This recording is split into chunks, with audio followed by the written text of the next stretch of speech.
예, 금감원장님. KB 네. 사태 원인은 뭐 여러 가지가 있겠습니다만은 그 중에 핵심적인 이유 중에 한 두 가지를 들라면 낙하산 인사의 폐해 그리고 금융 지주회사의 지배구조에 문제가 있는 거 아니냐 이 두 가지로 생각을 합니다.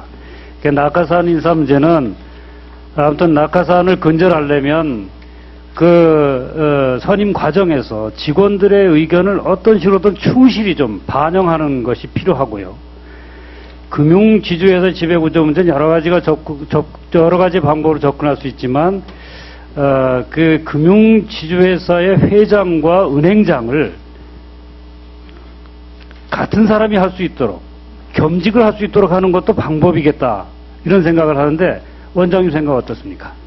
지금 말씀하신 것처럼, 제도상으로는 뭐 겸직도 가능하고 이렇게 되어 있습니다. 근데, 겸직이 좋으냐, 아니면 분리가 좋으냐. 근데 원래 지주회사 제도 도입 취지에서 볼 적에는 여러 가지 얘기가 나올 수가 있는데, 이건 각 은행에서, 지주회사에서 은행의 지주회사 여건에 맞게 자율적으로 판단할 사항이라고 생각을 합니다. 예.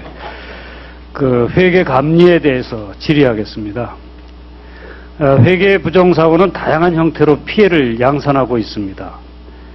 2,646명의 대량 해고 사태를 불러온 쌍용차 사태 원인도 회계 조작 의혹으로부터 시작하고 있습니다. 금감원장님. 예. 금감원은 쌍용차 사태의 원인을 제공한 안진회계법인의 감사보고서를 감리한 결과 위반 사항이 없음이라고 결론 낸 바 있죠. 그렇습니다. 예.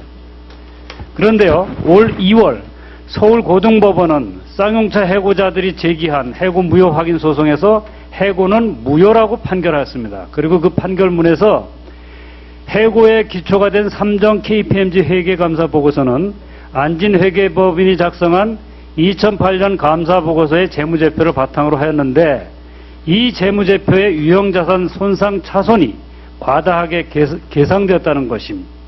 따라서 검토보고서는 객관성이 없고 경영상 해고도 정당하지 않다.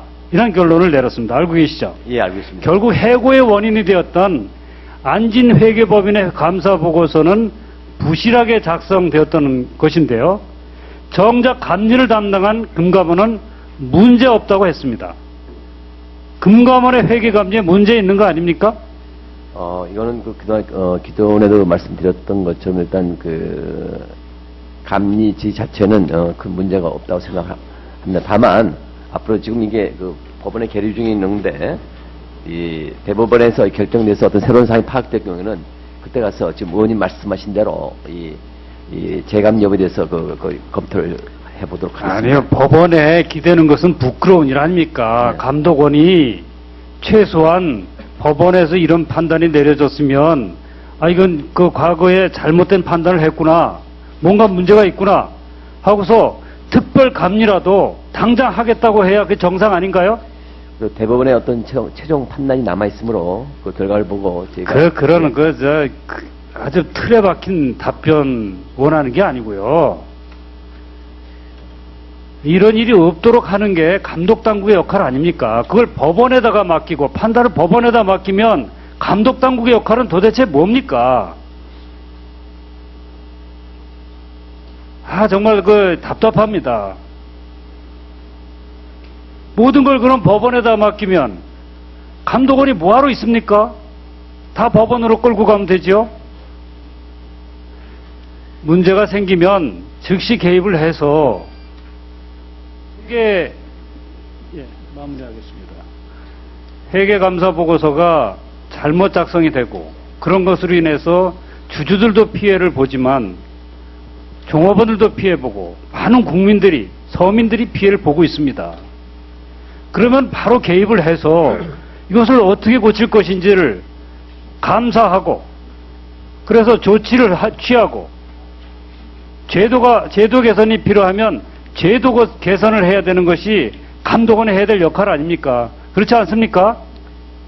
네, 근데 이 건과 관련해서는 그동안에 몇 번 말씀드린 것처럼 이 감리에 대해서는 대법원의 최종 판단을 지켜봤으면 하는 생각입니다. 회계감사 건에서는 추가로 다시 질의하겠습니다.